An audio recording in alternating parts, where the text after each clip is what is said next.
Ouça agora mais um podcast do canal Preparação Crítica, dissertando e debatendo diversos assuntos dentro da área da preparação e do sobrevivencialismo para você.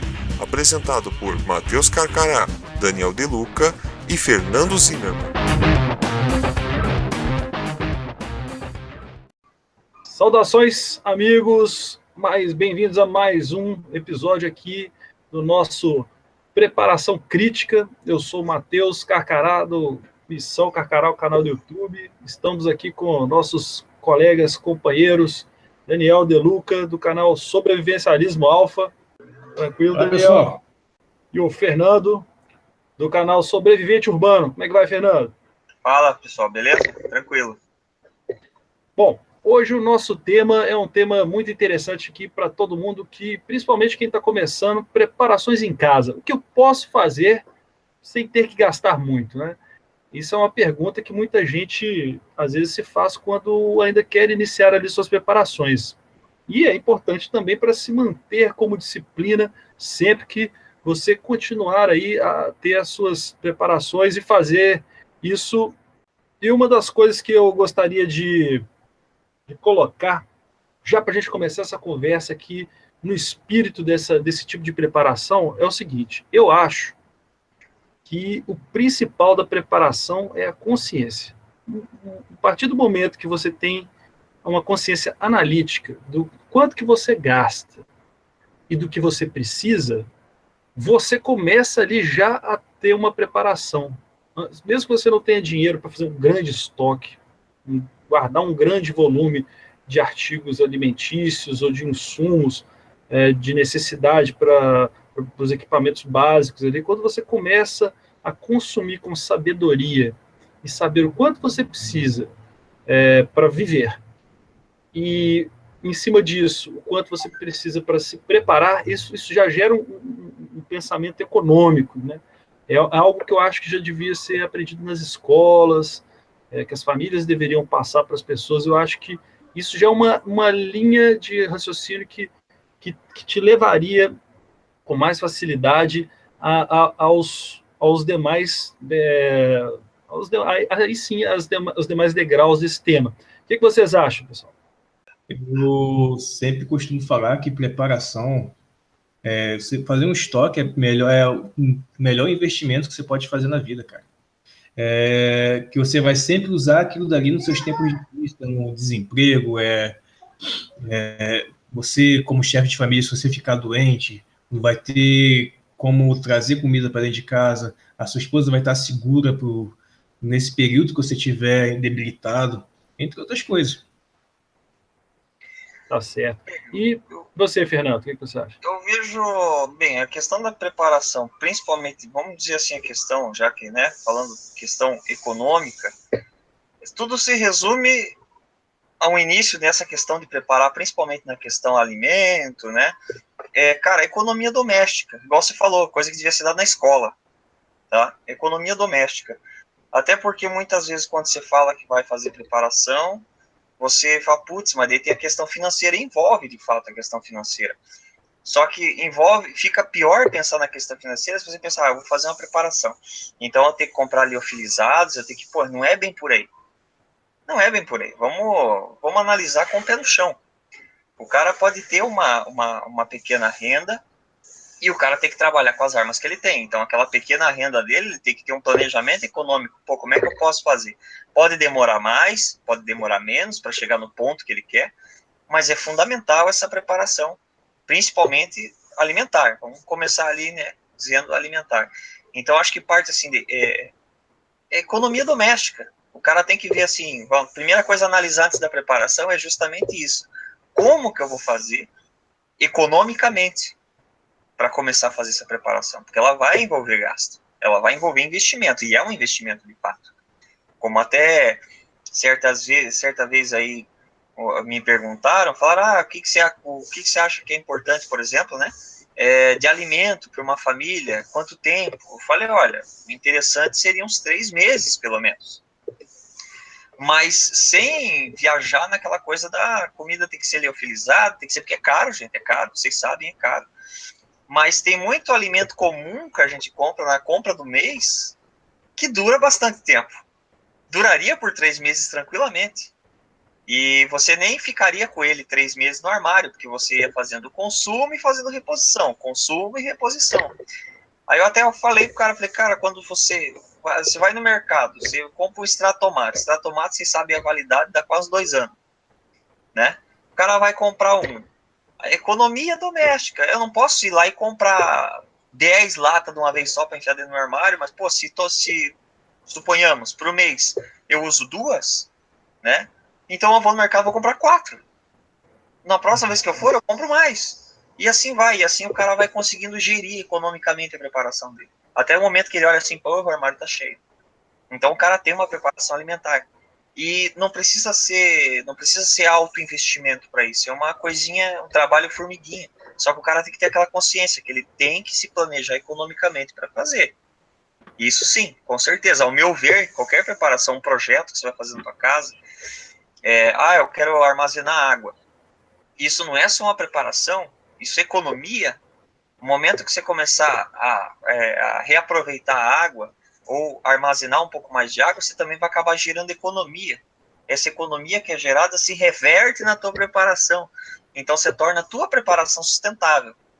Entende? Então, eu digo assim, para minha visão de preparação doméstica, o cara, primeira coisa é se planejar economicamente. Ter a visão que sempre quando ele, né, estiver fazendo um investimento, esse investimento vai ter que estar se revertendo de novo para a preparação dele. E isso é o meu ver, né? É verdade.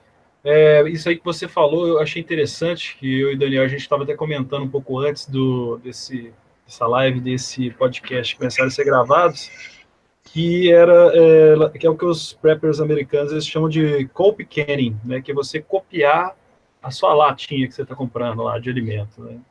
Porque é exatamente isso que você faz. Você compra, eu preciso de 2 latas de tomate, vamos lá para o extrato de tomate, né? Preciso de 2, né? Mas aí que tá, né? Você já tem a consciência do que eu preciso para viver, né? É a economia doméstica. Mas aí, em cima disso, você começa a pensar como fazer o estoque de uma forma que você é capaz, porque você não tem muita grana. Aí você pensa, não, eu preciso de 2, eu vou tentar comprar 3. Vou tentar comprar 3. Aí no mês que vem, o que vai acontecer? Em vez de eu comprar 3, eu vou comprar só 2, uma que eu não usei, que está com a validade, coisa, ela vem para cá e a nova volta para o estoque ali, você está no estoque. Ali eu não ampliei meu estoque, mas no momento que eu conseguir sobrar para comprar 3 de novo, eu já vou ter 2 guardadas e 2 em uso, que são as que eu preciso, né? E isso daí, como você bem mostrou, é que vai gerando essa sustentabilidade, né? Você, sempre quando sobrar alguma coisa, você vai conseguir reverter ela para o estoque ou trazer a do estoque para cá e renovar o seu estoque. Exatamente. Você vai criar um ciclo no teu estoque. Principalmente de alimentos, você vai criar um ciclo lá. E, claro, observando sempre as validades. Tanto que é o que fala muito de organização. Eu já vi muita gente falar, da pessoa às vezes fazer uma planilha em casa, no computador, e eu acho importante fazer isso, que é o teu inventário.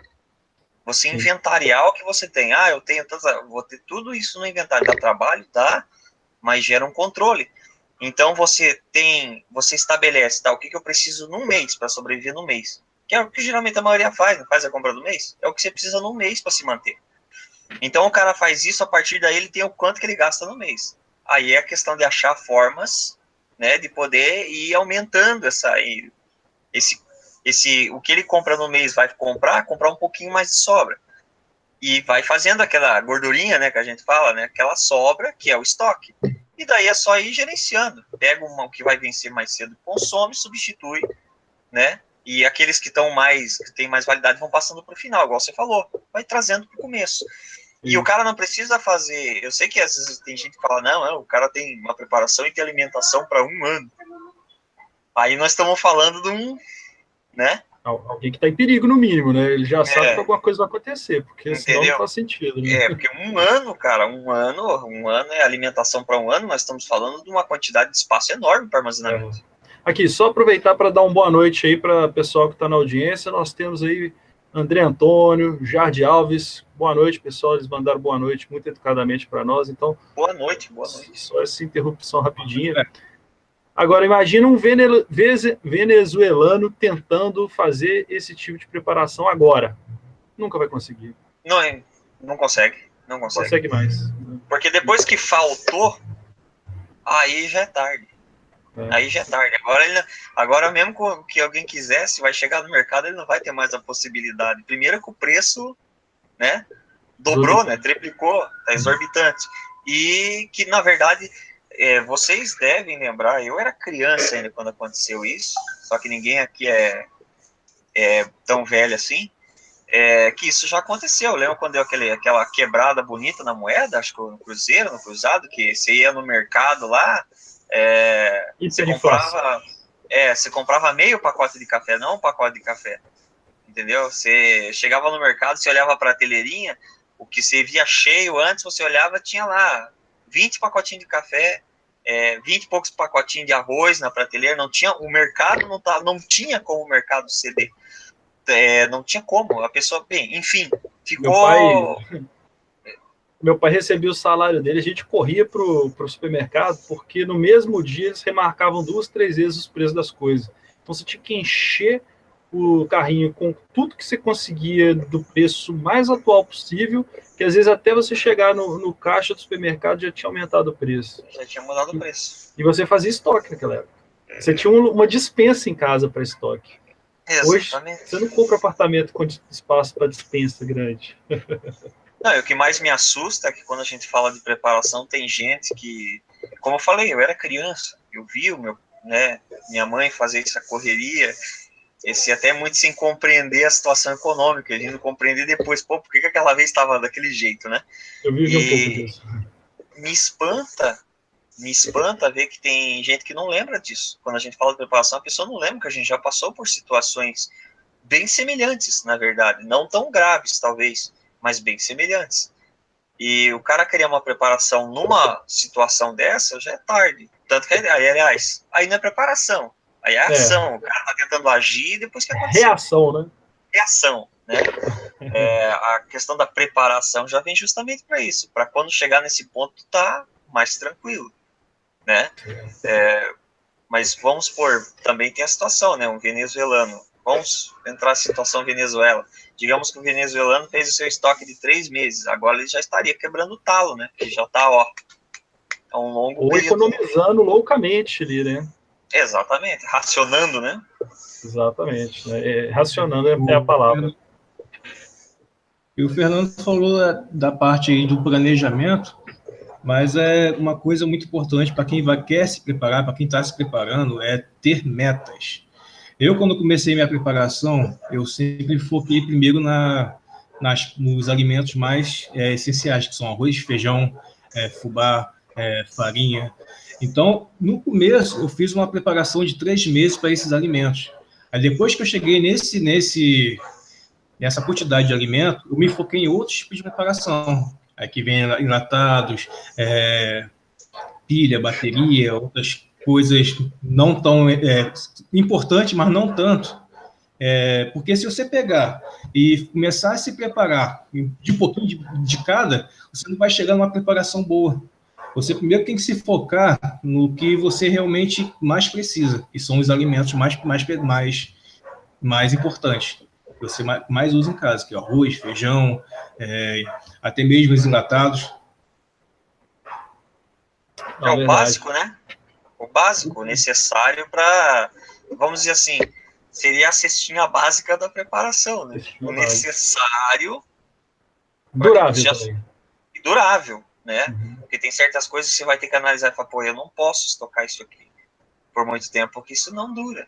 Entendeu? Não tem validade suficiente para ser estocado. Só que tem muito alimento que tem validade suficiente para ser estocado. Lembrando então, que a gente está falando do nível básico aqui, né? Porque existem métodos de conservar as coisas, mas a gente acho melhor não entrar nisso agora.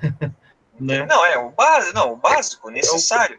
Mas para fazer sem ter um desidratador, sem ter. É isso que eu quero dizer, é fazer da forma simples. Para não ter que o cara não tem que mergulhar logo de cabeça naquele, não, vou desidratar alimentos, vou fazer, não, com o que tu tem em casa, com o corriqueiro que tu costuma fazer, só que olhando de forma a se preparar, entendeu? Como eu falei, tu faz uma compra, tu não vai estar fazendo nada exorbitantemente diferente, tu só vai estar comprando um pouquinho a mais para garantir uma preparação, entendeu? Com alimentos, na verdade, corriqueiros. Não vai estar fazendo conserva, não vai estar, entendeu? Você pode até comprar um vidro de conserva no mercado, dura bastante também, mas, assim, você está comprando normalmente e comprando um pouquinho mais do que você precisa para garantir, né, uma reserva. Você está fazendo uma reserva. E sem viajar naquele negócio da preparação profunda. Então, o cara tem como o cara fazer. Aliás, tem gente que faz isso. Simplesmente quando chegar lá no mercado e olha, nossa, como tá barato isso aqui, vou aproveitar para levar. Faz isso. Mas olha a validade, né? Mas olha a validade, né? Porque geralmente assim, fica lá, tá lá. Vai acabando, né? Mas aqui, tem gente que olha. O André Antônio entrou aqui dizendo que morou 27 anos na Itália e que lá é natural você ter uma reserva de mantimentos de pelo menos 6 meses. Talvez com esse tipo, né, de pensamento aí, né, de um país que também está sujeito ali a terremotos, né, esse tipo de coisa, já sentiu na pele uma guerra, 2 guerras, aliás, né, então, recentes, 2 guerras recentes, então, acho que isso tudo fica enraizado, né, no povo, o povo aprende. E o outro aqui, o Jardim Alves, ele diz que na época que a gente citou, que foi a década de 80, aí, né, início da década de 90, quando a gente tinha uma inflação, hiperinflação, remarcação de preços, esse tipo de coisa, ele fazia estoque, ele falava que ele catava frutas, verduras na feira, pescava na maré, perto da casa dele. É isso aí, se vira como pode, né, cara? Exatamente. E no caso da preparação, assim, se você for parar para pensar, você não gasta muito. Eu comecei minhas preparações por R$20 por semana. Comprava ali 5 quilos de arroz, o resto eu comprava feijão. Na outra semana eu comprava já outros tipos de mantimentos. E assim eu fui crescendo gradativamente, sem gastar muito. Que quando as pessoas pensam em preparação, já pensam logo em fazer aquela compra de R$500 de arroz, feijão, de tudo ali, comprar esses liofilizados aí, que são caros. Eu já acredito que vai ter que fazer um armazém gigante de... Uma segunda casa, né? Eu acho o seguinte, cara, nessa questão como eu falei, o grande problema, muitas vezes, na hora de começar a sua preparação básica, e o básico é que, às vezes, o cara acaba se deslumbrando com algumas coisas e com algumas coisas que vê. Como eu falei, eu acho que o cara, antes de se preparar, não, eu quero ser um preparador, primeiro o cara tem que ter essa consciência, né, e saber por que ele está fazendo, é claro, mas o cara tem que estar consciente que ele vai estar criando a preparação com a realidade dele, e não com a dos outros. Então, às vezes, o cara vem com o cara, igual o Daniel falou, o cara vai querer 500 pau de arroz. Cara, tudo bem, se o cara vai fazer uma preparação, o cara tem condição de fazer isso, o cara vai e faz. Se tem espaço para guardar, né, um pallet inteiro de arroz, né, beleza. Só que a maioria da realidade, pelo menos do nosso povo, não é essa, né. Nossa realidade é igual a ele. É a mesma preparação que o Daniel fez, é que eu, né, trabalho em cima. Tu vai comprar, vou comprar mais de um. Hoje eu vou comprar um pouco mais de arroz nessa compra. Na outra compra eu vou comprar um pouco mais de latinha de extrato de tomate. Na outra eu vou comprar um pouquinho mais de farinha, de trigo. E quando tu vê, tu vai fazendo a sobra. É bem simples. E mesmo parecendo assim, nossa, mas será que isso vai, né? Vou conseguir uma boa preparação com isso? Pode ter certeza que em qualquer situação, contexto, tu vai estar muito mais preparado que o resto que está à tua volta. E isso é fato. Né? Isso é fato. O cara não precisa sair se quebrando, devaneando em super preparação, porque é isso que ilustra, porque chega a ser bonito de ver para quem gosta do gênero, mas o comum, o corriqueiro é isso, compra, é igual quando a gente fala de equipamento, de coisa, a gente já falou sobre equipamentos, cara, tu vai no que está ao teu alcance, e não é vergonha fazer isso. A Ione Lima disse que faz, igual vocês dois também falaram que faz aqui, eu gasto R$70 por mês de preparações. E o Barreto Colecionador está mandando um alô aí para os amigos, já inscrito e aguardando. Tamo junto. Alô, Barreto. Isso. Eu queria que a gente tocasse, aqui é um podcast que a gente faz aí de uns 40 minutos, né? Nós já estamos chegando, né, no limite aqui logo, e eu queria tocar em 2 assuntos que eu acho que seriam muito interessantes de falar nessa preparação básica e doméstica, que a gente, se pudesse né, um pouco mais rapidinho tocar nele, eu acho que seria de grande valia aqui para a discussão, que seria um deles o armazenamento de água e a produção de alimentos. Tirar um pouco o mito de como fazer essas duas coisas, não que elas não sejam importantes, né, mas forma simples de fazer as duas coisas, né, sem aquela ideia de, sei lá, vou mudar o sistema de encanamento da minha casa para que caiba a água lá. Você vai gastar muito mais dinheiro do que tendo soluções simples que às vezes economizar resolve, né? Como é que vocês dois veem esse tipo de situações? Água e produção de alimentos em casa. Bem, no meu caso, assim, eu como moro aqui na Baixada, aqui no Rio, aqui não temos problemas como furar poço artesiano. Então, aqui em casa a gente já tem 2 poços. E minha preparação de água é isso. Eu tenho captação de água no meu quintal. Eu não armazeno água. Eu já tenho uma fonte de água ilimitada no quintal. Eu não sei se o Fernando pode acrescentar alguma coisa aí, se ele faz realmente armazenamento de água. Olha, cara, eu vejo a questão da água o seguinte, muitas vezes a gente vê muita discussão sobre a questão, assim, principalmente a questão de, não, porque se você armazenar água desse jeito, você não vai poder beber, porque a água vai estar nessa situação, vai estar naquela outra. O que eu digo assim, é o jeito, vou fazer um armazenamento de água, tá? Compra duas bombonas, 3 bombonas, ou uma caixa d'água, enfim, o que tu vai usar como reservatório. Mas eu cito que sabe aquelas bombonas azuis? Vocês devem saber, é usado para armazenar grãos, às vezes, ou, né? Eu tenho uma. Pega essa bombona, exatamente, cara, e mete água lá dentro, filho, entendeu? E mete água lá dentro. E diga-se de passagem, até se o cara quiser fazer um pouquinho mais elaborado, tá? Quiser fazer um pouquinho mais elaborado, porque eu não quero deixar a água parada por muito tempo. Na verdade, tem situações e relatos de água ficou 5 anos armazenada, foi consumida e as pessoas não passaram mal, tá?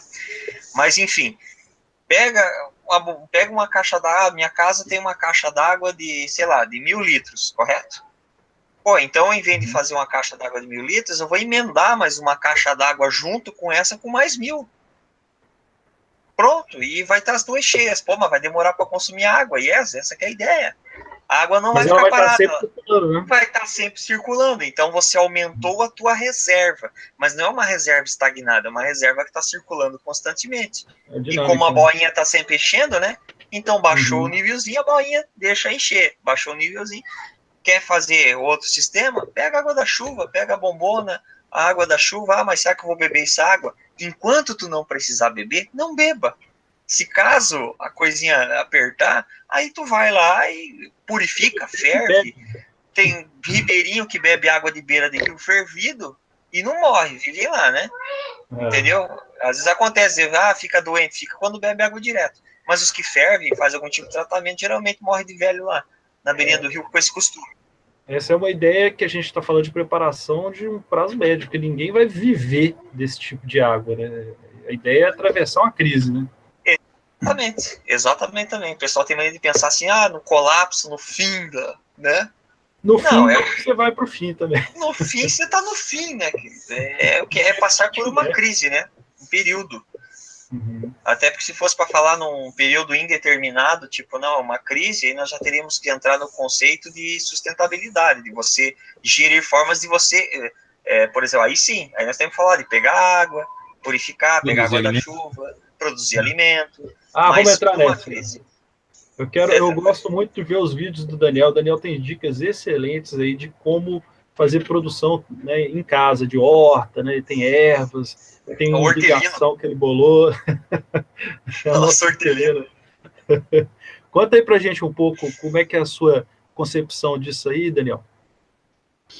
Bem, aqui em casa, quando não tem muito espaço, como acho que a maioria do pessoal também não tem muito espaço, eu sempre me concentro mais em tomate, pimentão, mais em ervas mesmo, alface, porque produção para sustentabilidade, cara, requer um pouco mais de espaço e um trabalho bem mais árduo nesse sentido. Então, eu acho que as condições de vida urbana, Se você fazer uma horta pensando que vai se sustentar nesse sentido de produzir seu próprio alimento, eu acho que é meio devaneio, como o Fernando falou aí.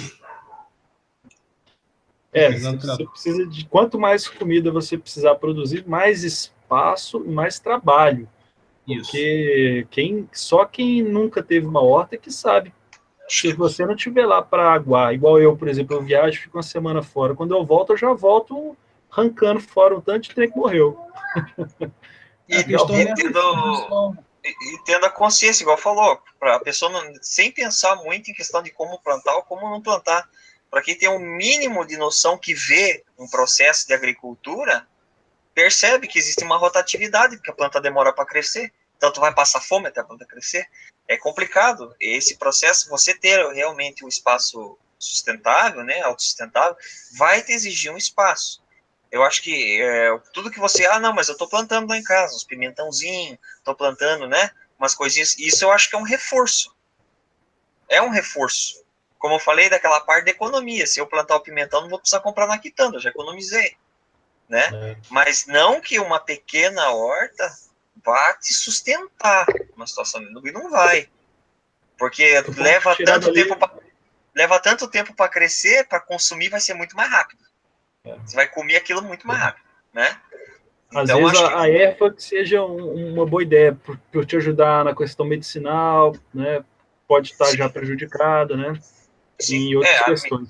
Em questão medicinal é interessante porque tu não vai fazer um consumo, não é um consumo questão alimentício, e sim medicinal, né? Médico. Então, só eventualmente tu precisa tu ter uma planta, mas em questão de consumo alimentício, a prática, na verdade, se for para dizer autossustentável, tá?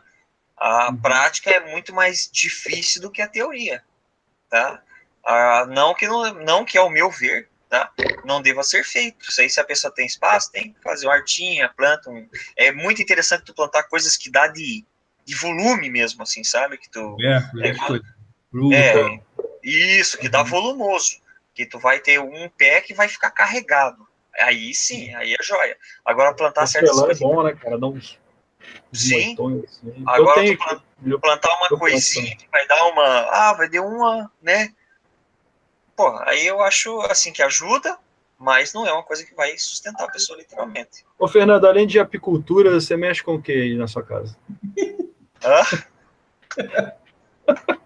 Nossa, aquelas abelhas já foram.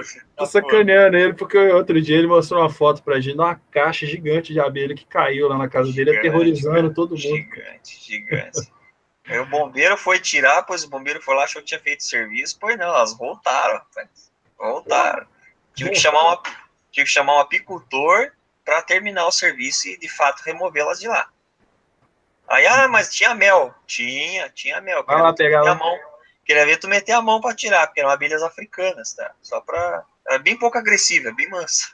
Sujeira, hein? Aqui, mas você tem horta em casa ou plantação de alguma coisinha? Vazinho. Eu não tenho... Meu terreno é, como se diz assim, é concreto. Do fundo até o começo. Você não vê partezinha com terra. Então é vasinho. É plantar uma coisa no vasinho, plantar uma coisa no outro vasinho. Até porque com a estrutura que eu tenho aqui, eu não, como eu falei, eu não viso aquela, estou me preparando para o fim do mundo. Não, estou se preparando para uma crise. Uma eventual crise. E principalmente catástrofe, que eu vejo mais como uma situação natural, que aconteça alguma coisa. Mas até porque a minha estrutura não permite isso. De muita gente, né? Economia, né? Doméstica. Sim, claro. Produz alguma coisa, né? Pronto. Tu plantou um pé de tomate cereja, carregou. Pronto, tu já não vai comprar no mercado. Vai comer e mais saudável ainda. Acho que você paga. Melhor, orgânico. Sim, orgânico. Bom, gente, espero que vocês tenham gostado. Então, eu queria agradecer então, ao Daniel, ao Fernando. E a gente volta, então, na próxima semana com mais um podcast aqui no Preparação Crítica. Até lá, gente. Valeu, pessoal. Falou.